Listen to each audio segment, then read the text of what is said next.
من الشیطان الرجیم بسم اللہ الرحمن الرحیم۔ محترم ناظرین کرام، السلام علیکم ورحمۃ اللہ وبرکاتہ۔ ناظرین کرام، میں آپ کا میزبان نواب صابر آپ کی خدمت میں سلام عرض کرتا ہوں اور دعا کرتا ہوں خداوند عالم کی بارگاہ میں کہ آپ آباد رہیں، شاد رہیں۔ تمام ناظرین جو قائم ٹی وی دیکھ رہے ہیں، کوئی غم نہ ہو سوائے غم امام مسلم کربلا۔ ناظرین کرام، یہ ہمارا 30واں ایپیسوڈ دریچہ رحمت کا جو آخری ایپیسوڈ ہے وہ آج ہم لے کر آپ کی خدمت میں حاضر ہیں، اور ہمارے امام حجت الاسلام مولانا محمد رضی مہدوی صاحب قبلہ 1 رمضان سے لے کر 30 رمضان تک ہمارے ساتھ رہے۔ ہم پوری قائم ٹیم کینیڈا کی جانب سے آپ کے بہت بہت شکر گزار ہیں کہ آپ نے اپنا قیمتی وقت ہمیں دیا۔ خداوند عالم یہ کاوشیں جو ہماری اس دریچہ رحمت میں ہوئی ہیں، خداوند عالم ان کو اپنی بارگاہ میں بہتر سے بہتر کر کے قبول فرمائے، اور ہمیں مزید ہماری توفیقات ہے اس میں اضافہ فرمائے تاکہ ہم اور اس میں اچھا کام کر سکیں۔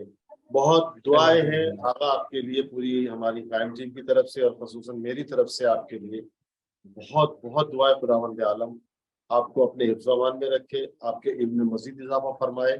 خداوند عالم آپ کو اپنے مقصد میں کامیاب کرے، یہ میری دعا ہمیشہ آپ کے لیے۔ آمین۔ پروردگار جیسا کہ کامیابی عطا کرے، آپ سب کو اپنے حفظ و امان میں رکھے۔ پروردگار سب کی حفاظت فرمائے، تمام آفات و بلیات سے محفوظ فرمائے۔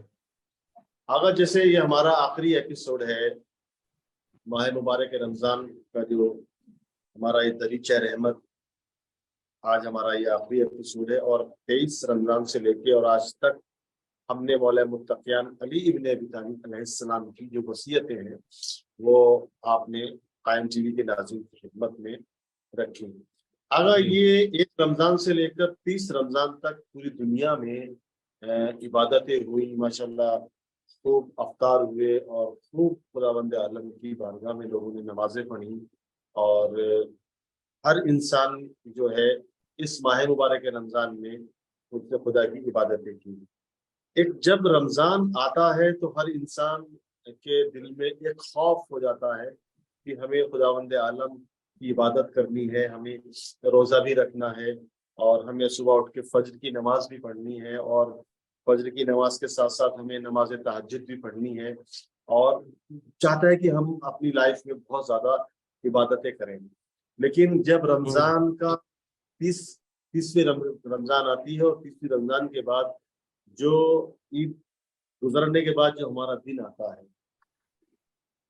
تو اس میں دیکھا گیا، آپ نے بھی دیکھا ہوگا کہ مسجدوں میں جو وہ چمک دھمک ہوتی ہے، جو مسجدوں میں مومنین کی تعداد ہوتی ہے، وہ تعداد آہستہ آہستہ کم ہوتی چلی جاتی ہے۔ اور میں خود اپنے اوپر یہ بات رکھ کے کہتا ہوں، میں کسی کو نہیں کہہ رہا، کیونکہ میں خود رمضان میں بہت زیادہ کہ میں نماز یہ بھی پڑھ لوں، یہ بھی زیارت پڑھ لوں، وہ بھی دعا پڑھ لوں، اور فجر میں جو ہے اٹھنے نماز شب کے بعد میں بہت ساری دعائیں پڑھ لوں، لیکن جب یہ 30 رمضان ختم ہو جاتا ہے تو میرے اندر خود چینجز آ جاتی ہے۔ اس کی کیا وجوہات ہیں، میں اس میں آپ سے پہلے یہ آپ کی خدمت میں عرض کروں کہ تھوڑا سا اس کی وضاحت کریں، اور پھر اس کے بعد میں جو ہمارا 30واں ایپیسوڈ مولا متقیان علی ابن ابی طالب علیہ السلام کی وصیتوں کے حوالے سے ہمارا آخری ایپیسوڈ ہے، جو قائم ٹی وی کے ناظرین بہتر جانتے ہیں، تو آپ اس پہ تھوڑا سا روشنی ڈالیں۔ بسم اللہ۔ اعوذ باللہ من الشیطان الرجیم، بسم اللہ الرحمن الرحیم، وبہ نستعین وہو خیر الناصر ومعین۔ بہت عمدہ سوال کہ پورے ماہ مبارک رمضان میں وہ چمک دھمک ہوتی ہے، لوگ ادعیاء، لوگ نماز و اطاعت پروردگار میں مصروف و مشغول رہتے ہیں۔ خطبہ شعبانیہ کا ہم نے تذکرہ کیا، ابتدا سے ہی کئی ایپیسوڈ ہم نے خطبہ شعبانیہ پر بیان کیا۔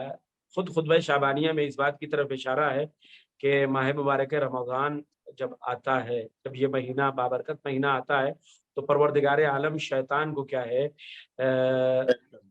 قید کر لیتا ہے۔ ٹھیک ہے، میں ایک واقعہ آپ کو سناتا ہوں حضرت سلیمان نبی کا، پھر بات اور زیادہ واضح ہو جائے گی کہ جناب سلیمان نبی نے پروردگار عالم سے کہا کہ پروردگار میں شیطان رجیم سے بدلہ لینا چاہتا ہوں, شیطان رجیم کو قید کرنا چاہتا ہوں. کہ پروردگار مجھے اجازت دے دے کہ میں اسے قید کر دوں. پروردگار عالم نے آواز دی کہ اے میرے بندے, ابھی مصلحت نہیں ہے کہ تو اسے قید میں رکھے. لیکن جناب سلیمان نبی نے بہرحال کچھ دن کے بعد پھر اصرار کیا کہ پروردگار میں چاہتا ہوں کہ میں اسے قید کروں. خیر پروردگار عالم نے اسے جناب سلیمان کو اجازت دے دی اور اختیار دے دیا کہ آپ اسے قید کر لیں. نتیجہ یہ ہوا کہ حضرت سلیمان نبی نے شیطان مردود کو قید کر لیا. اب اس کے بعد جناب سلیمان کا جو بھی کاروبار تھا, انہوں نے اپنے نوکر کو, اپنے خادموں سے کہا کہ بھائی یہ ساری چیزیں بازار لے کر جاؤ, اسے فروخت کرو. جب بازار ان کے خادمین, ان کے خدام جب بازار گئے تو دیکھا پورا بازار بند. پریشان ہو گئے, بازار کیوں بند ہے؟ واپس آئے, کریں کہ سرکار آج تو بازار بند ہے. یہ ہوا کہ ٹھیک ہے کوئی بات نہیں, کل دیکھتے ہیں. جو کچھ بچا کچھ مال تھا اس سے کھا پی رہے تھے. دوسرے دن پھر گئے تو وہی بازار دوبارہ بند تھا, پریشان ہو گئے. تیسرے دن پھر گئے تو اسی طریقے سے بازار بند تھا. ان کے خدام پریشان ہوئے اور یہ ہوا کہ بھائی یہ لوگ گئے کہاں. اب جو ہے جب ان لوگوں کو دیکھا تو وہ سارے کے سارے قبرستان میں بیٹھے ہوئے تھے, اور سارے کے سارے قبرستان میں بیٹھ کر اپنی گناہوں کی توبہ کر رہے تھے, مغفرت کر رہے تھے, پروردگار معاف کر دے. کسی نے کہا کہ جو ہے ہم نے ناپ تول میں بہت زیادہ کمی کی, کسی نے کہا ہم نے فلاں چیز پہ اضافہ پیسہ لے لیا, کسی نے کچھ کسی نے کچھ. سب توبہ کر رہے ہیں اللہ کی بارگاہ میں, اور پورا کا پورا بازار کیا ہے ٹھپ پڑا ہوا ہے. کسی کو یہ فکر تھوڑی ہے کہ مثلا جو ہے کوئی بھوکا ہو جائے گا, کوئی ایسے ہو جائے گا, نہ. سارے کے سارے اللہ کی بارگاہ میں کیا ہے حاضری دے رہے ہیں, قبرستان میں بیٹھے ہوئے ہیں. تو لوگ آئے اور آنے کے بعد جناب سلیمان سے کہا, تو جناب سلیمان نے بھی یہی کہا کہ وہ سارے کے سارے کہے کہاں. تو لوگوں نے کہا کہ سرکار وہ سارے کے سارے قبرستان میں بیٹھ کر اللہ کے سامنے مغفرت کر رہے ہیں. ایک مرتبہ پروردگار عالم کی طرف جناب سلیمان نے دیکھا اور کہا, اے پروردگارا بالکل تو کہتا تھا کہ ابھی مصلحت نہیں ہے, واقعاً اگر اس کو قید کر لیا جائے تو بہت سے ایسے افراد کیا ہے بھوکے بھی مر سکتے ہیں, اور بہت سے کام کیا ہے ٹھپ ہو سکتے ہیں. لہذا اسے جب تک جس دن تک کی مہلت دی گئی ہے اس دن کا انتظار کیا جائے. لیکن ماہ مبارک رمضان میں پھر جناب سلیمان نے اسے رہا کر دیا. جیسے ہی رہا کیا وہ سارے کے سارے دوبارہ اپنے کاروبار حیات میں لگ گئے. وہی جو لوگ توبہ کر رہے تھے, مغفرت کر رہے تھے, وہ سارے کے سارے کیا ہے ناپ تول میں بھی کمی کرنے لگے. وہ سارے کے سارے کیا ہے کم ارزش چیز کو بیش قیمت بنا کر بیچنے لگے.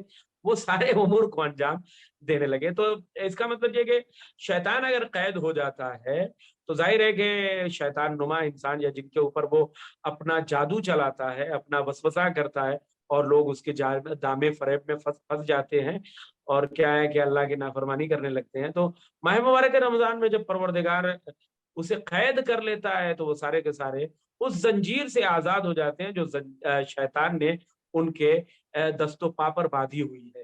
وہ زنجیر کیا ہے انہیں آزادی مل جاتی ہے. لہذا وہ ماہ مبارک شیطان خود جی کہتا ہے کہ میں جو تیرے نیک بندے ہیں ان کو میں نہیں بھگا سکتا. بے شک بے شک بے شک. تو جب وہ زنجیر ان کے پاؤں سے کھل جاتی ہے شیطان کی وسوسے کی, تو سارے کے سارے ماشاءاللہ مسجد, طاعت و عبادت اور عدیہ دعا وغیرہ میں مشغول ہوتے ہیں. اور ظاہر ہے کہ ان کی مصروفیت, لیکن جیسے ہی شہید کے دن شیطان رہا ہوتا ہے پھر سارے کے سارے لوگ اپنے کاروبار حیات میں کیا ہے لگ جاتے ہیں. یہ ایک مرحلہ, ایک نظریہ میں نے آپ کی خدمت پہ پیش کیا. ایک دوسرا نظریہ مختصر میں بیان کر دوں, وہ یہ کہ ماہ مبارک رمضان چونکہ اور مہینوں میں جو عبادت ہوتی ہے اس کا ثواب ایک ہی ملتا ہے, نیکی ایک ہی ثواب ہے. لیکن ماہ مبارک رمضان ایک ایسا مہینہ ہے جہاں ہم عبادت کرتے ہیں تو ایک ہی دن میں کئی ہزار عبادتوں کا ثواب ملتا ہے. وہ ایک ہی رات, آپ نے خود ملاحظہ کیا کہ ایک ہی رات شب قدر کیا ہے ہزار مہینوں سے افضل ہے, ہزار گھنٹوں سے, ہزار ساعتوں سے افضل ہے. تو ظاہر سی بات ہے ایسے موقع پر لوگ یہی سوچتے ہیں کہ جب یہ ہزار مہینوں سے افضل ہے, یہ مہینہ ہی تمام مہینوں سے افضل ہے,